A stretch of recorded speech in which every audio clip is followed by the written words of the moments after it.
You are listening to the Overcome Pornography for Good podcast, episode 227, Inner Critic plus Holding Yourself Hostage. Welcome to the Overcome Pornography for Good podcast, where we take a research-based, trauma-informed, and results-focused approach to quitting porn. This approach has been revolutionary and changed thousands and thousands of lives. I'm your host, Sarah Brewer.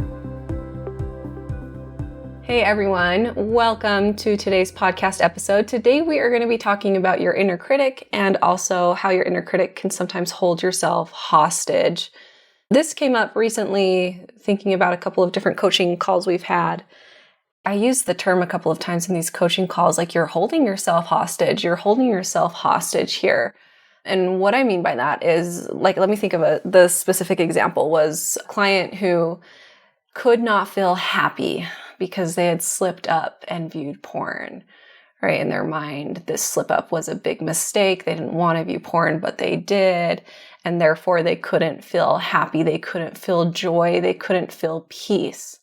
And so sometimes, especially in this quit porn world, you're hearing things about how you never should look at porn, and you're hearing things about what it means about you if you view porn, and that, our goal here is to be just completely free and not have any relapses, right? Sometimes the terminology we use around this. And if you go X amount of months without viewing porn, I think with this client it was like 8 months, but you didn't make it a full year, then bummer. You've got to try again and you've got to start over. And it's going to take a whole year, but eventually you're going to get there. Now, first off, with situations like this, there's a lot to look at and there's a lot of uncovering to do. And I'm not going to go into all of the weeds of this. If you're new to my world, I would definitely recommend that you go and listen to some of I have a free class that takes everything and just tries to condense it as much as I can and give you, here's exactly what we need to do differently to feel better and to feel more in control and to really move past this issue. So I would recommend that you go listen to that class if you're new to my world, because there's so much to talk about here. There's the all or nothing thinking. There's this belief that we have to never ever have slip-ups. There's all of the moral incongruence issues. There's a lot here. But what I want to focus on today is that inner critic and holding yourself hostage. So what that looks like is it looks like you cannot be happy. You cannot have peace until you earn it. You can't have peace, you can't have happiness, you can't have joy, you can't feel good until you've earned it. And for some of you, this is you have to earn it by huge, big accomplishments, like a full year without viewing porn. And it truly is, I want you to have this image of some part of you, some piece of you that has learned this inner critic, we'll call this inner critic, that has learned this way of thinking, that has learned that you are not good because you view porn, that has learned the shame and the fear tactics. This part of you, this piece of you is holding the rest of you hostage until you reach this goal, until you hit a year or whatever that might, even if it's a week or a day or, whatever that is, it's holding yourself hostage to experience happiness until you accomplish this. Sometimes we confuse this inner critic as a piece of us that's helpful. We think this inner critic is just the piece that is driving us to do better things, but it's not. It's not. It's often, and again, this image that keeps coming up, it's holding ourselves hostage. You cannot experience peace, happiness, joy until you earn it with this big act or even this small act. The truth is that happiness, peace, joy, a sense of inherent worth and a sense of an okayness and the happiness that you want in your life, it is always available. And you don't have to earn it. You don't have to earn it with X amount of days without porn. You don't have to earn it with, whatever that is. It's just always available to you. And not only is it always available to you, number one, it's your birthright. It's something that you deserve just for being born. And number two, this is an important piece, but not the only piece. Number two, the more that you do feel happiness, peace, enough, worthy, the more you're going to act in alignment with those values that you have. And so remember, removing guilt or removing this inner saboteur this inner critic doesn't mean removing accountability and doesn't mean removing the piece of you that wants to be different. What this is like, what I want you to think of this is like a child learning to walk. If a child is learning how to walk and you tell this child you can't feel proud or happy until you walk perfectly, what does that do to the child? Right? That doesn't make any sense. That's like even cruel. You can't be proud or happy until you walk perfectly, child. No falling down, no mistakes. Once you finally walk perfectly, then I will cheer for you. Then I will clap for you. But the first 100,000 times that you take a few steps and fall down, I'm just going to ignore you, or I'm going to tell you that it's not good enough. No, we know that a child feeling proud and happy and excited every time they take steps isn't getting in the way of them learning how to walk better. It's actually probably creating healthier children and helping them, want to get up and walk more. And yet, so many of us, especially with porn, have learned these other voices that say, no, falling down is not okay. No, you cannot be proud or happy until you don't fall it down for a whole year. No, your body is bad. Your sexuality is bad. You shouldn't express your sexuality. You shouldn't want these things. This is bad. This is sinful. Something is wrong with you. And right, like some of us where maybe it does even feel more extreme, you have to go a full year without porn to finally feel okay or happy about yourself. Okay, so if this is you and you're recognizing this, maybe you followed me for a while, maybe you understand these voices, but now you're like, I understand, but they're still there. Those voices, they don't go away. This inner critic, it's just always there. What do I do? What do I do about it? So hopefully this first part of this episode is helping you understand and see and recognize that instead of just believing it, because that's typically the first step. Even when I'm coaching people who have maybe been coaching for a little while, they'll still, come to me and say, well, I feel upset because I slipped up with porn and it was 8 months and I didn't make it a full year. And so the belief behind that is still like there is a reason, and the reason I am upset is because I viewed porn, instead of the reason I am upset and I don't feel good is because of all the beliefs that I have about what that means. We need to make sure that we're pulling those apart and understanding both pieces of those. And understanding, because our brain just automatically wants to go to, I'm upset because I slipped up. And I really want to show you, we're not upset because we slipped up. We're upset because of what we're making that mean about us, about our worth, about our progress. So what do we do with this inner critic, especially those of us who have loud inner critics? What do we do now that we see it? What do we do about it? That's the next question. And so 4 things, I want us to focus on 4 things. Number 1 is name and notice it. So as soon as you hear it come up, I want you to notice it and even name it. Oh, there's that inner critic. I heard David Bedrick use the term inner oppressor. Oh, I love that term. There's the inner oppressor. Okay, a couple of other things about this I want to talk about. These inner critics, they mimic external voices from our past. So they are going to mimic what we were taught. They're going to mimic parents. They're going to mimic church leaders. They're going to mimic societal norms. Wherever this inner critic came from, it's not you. It's not your fault. It's not something for you to feel ashamed about. It came from outside of you. And, now that we're grown and we're older, these outside voices, they can only do so much damage now. It's like this part of us that learned it and then took it and internalized it. The inner critic, the inner oppressor, that is where a lot of the real harm can be done now. So we just want to name it and notice it. You can even ask yourself, where did I learn this?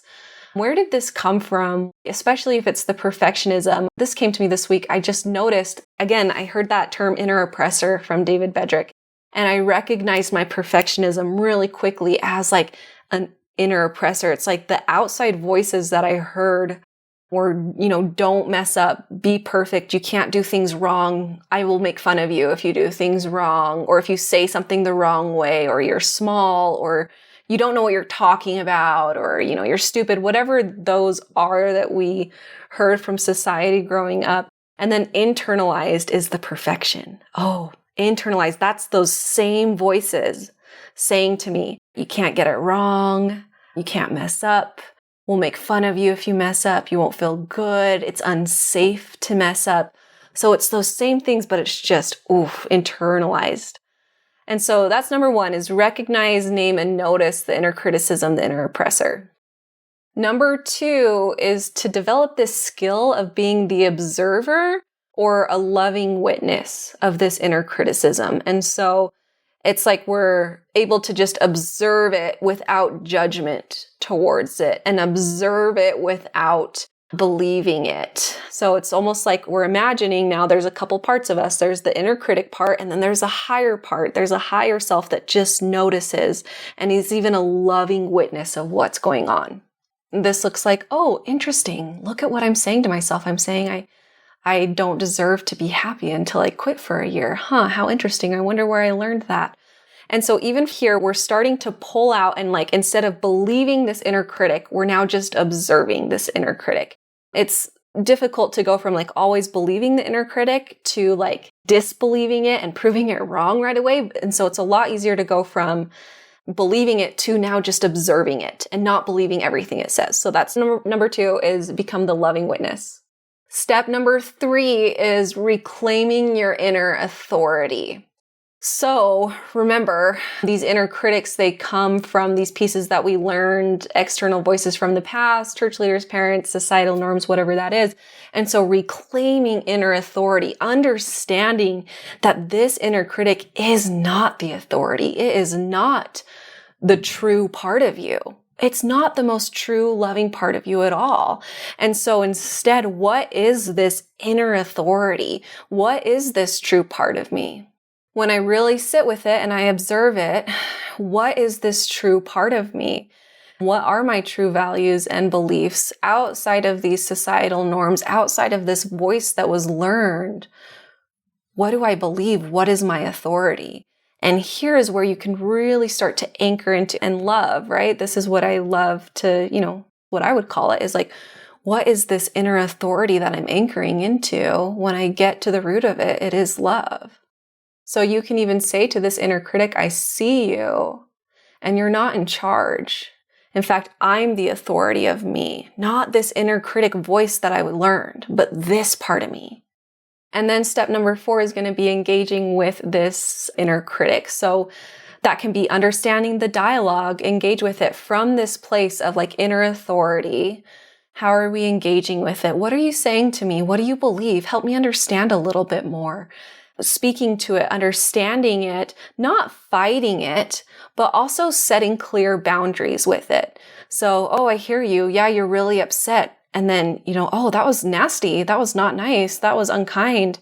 Where did you learn that? And then kind of deciding how much attention you're going to give it. Okay, we'll work on that later. But right now, it's not okay for you to talk to me like that. It's not okay for you to say these things to me. Almost and I love, if we think of this inner critic, if it was someone outside of you saying these things to you, how could you protect yourself? How could you protect yourself, and what boundaries would you put in place? What is okay to say to me? What is not okay for you to say to me? And then if it comes back and it says it again, right? We're not going to fight it. We're going to reclaim inner authority. We're going to notice it and then not give attention to it. That's sometimes where our greatest power lies, is in not participating with it and not giving it too much attention, even though we're noticing it. We're going to work on it. We're going to heal it. We're going to do all of this, and then not giving it any power. And then lastly, asserting worth. So when you're engaging with this inner critic, asserting your own worth. I hear you and I'm enough. It's not okay for you to speak to me like this, and I am good enough. I do deserve happiness. I know you're afraid. Right? You can even engage with compassion, right? I know you're afraid that if I don't quit porn, I'm never going to X, Y, and Z. I know you're afraid that if I slip up, then this is going to happen. It's not true. It's not true. I've got us. It's okay. My worth is enough. I am enough. I know you're afraid, and that's okay.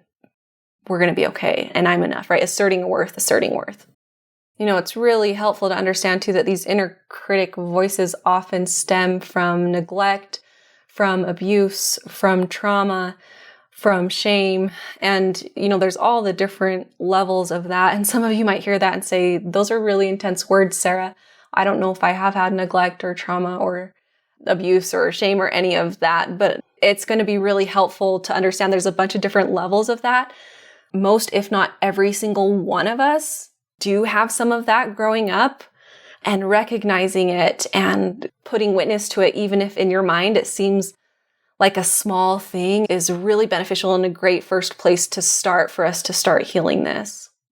And then the last thing I want to say too is this is where coaching can be really helpful. And so this is deep work, and it takes time, and it takes just a lot of patience and love for yourself. And we'd love to support you with this. If you want to come and get coaching with us, we do have a couple of one-on-one spots available right now, or you can always come and get coaching in the group setting, and we'd love to work through this with you. Okay, you guys, there we have it. Today we talked about your inner critic. We talked about holding yourself hostage. You can't experience happiness, peace until you've earned it. Ouch. If we could heal that, we would all be so much more, happy and full and whole. And we would also make decisions that line up with our values so much more than when we're living from shame. We talked about those 4 steps of what to do with this inner critic: naming and noticing, becoming the loving witness, reclaiming inner authority, and then engaging with it with love and boundaries and asserting worth. Again, would love to have you come work with us a little bit more in depth so we can really dive into this and into your specific story and your specific life. Other than that, we will talk to you later. Have a great week. Bye-bye. I want to invite you to come and listen to my free class, How to Overcome Pornography for Good Without Using Willpower. We talk about how to stop giving into urges without pure willpower or relying on phone filters so that you can actually stop wanting pornography. We talk about how to stop giving up after a few weeks or months, and spoiler alert, the answer isn't have more willpower. And then lastly, we talk about how to make a life without porn easily sustainable and permanent. If you're trying to quit porn, this class is a game changer. So you can go and sign up at sarahbrewer.com/masterclass, and it is totally free.